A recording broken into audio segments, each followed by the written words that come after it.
Malam ini, Bonda Rosita Ibrahim nak pergi ke Masjid Quba menaiki bagi. Di hadapan Bonda ada Taiba Shopping Centre yang menjual jubah-jubah moden yang menarik. Apabila sampai di Masjid Quba, Bonda beritahu penduduk di sini akan mula bercuti bawa anak-anak sepanjang 10 malam terakhir Ramadan di halaman berdekatan dengan Masjid Quba. Selain itu, terdapat juga garden berhampiran kawasan masjid di mana mereka akan berkelah di padang pasir. Cuaca di sini, kata Bonda, sejuk sangat. Bonda malam ni nak pergi ke Masjid Quba. Dekat sana sangat menarik. Naik pagi insyaAllah. Dekat namanya shopping mall ni adalah Taiba Shopping Centre yang banyak jubah-jubah moden dan menarik.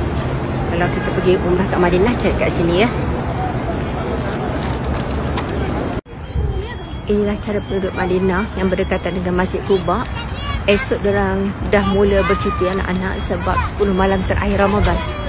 Jadi kawasan yang berdekatan dengan Masjid Quba, diorang akan berehat dekat halaman macam ni. Anak-anak diorang main basikal apa semua. Bukan macam kita tengok pantai dan segalanya kan.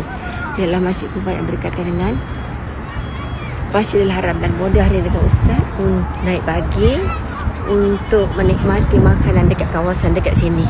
Dan insyaAllah berterawih dekat sini juga. Berasa sembahyang dekat Masjid Madinah, Mekah dan Quba. 3 suasana solat yang sangat berbeza. Masya Allah.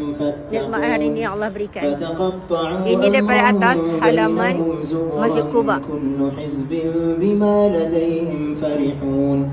فذرهم في غمرتهم حتى حين أيحسبون أن ما نمدهم به من مال وبنين. Ini Masjid Quba kan.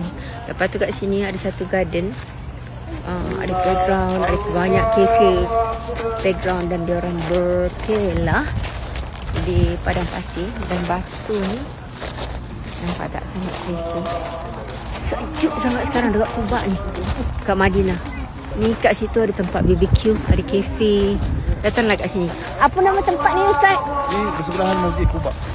Nama kawasan ni cakap Masjid Quba je. Masjid Quba. Naik Maksud dia panggil maksud ni maksudnya Quba. Mana tempat ni lah.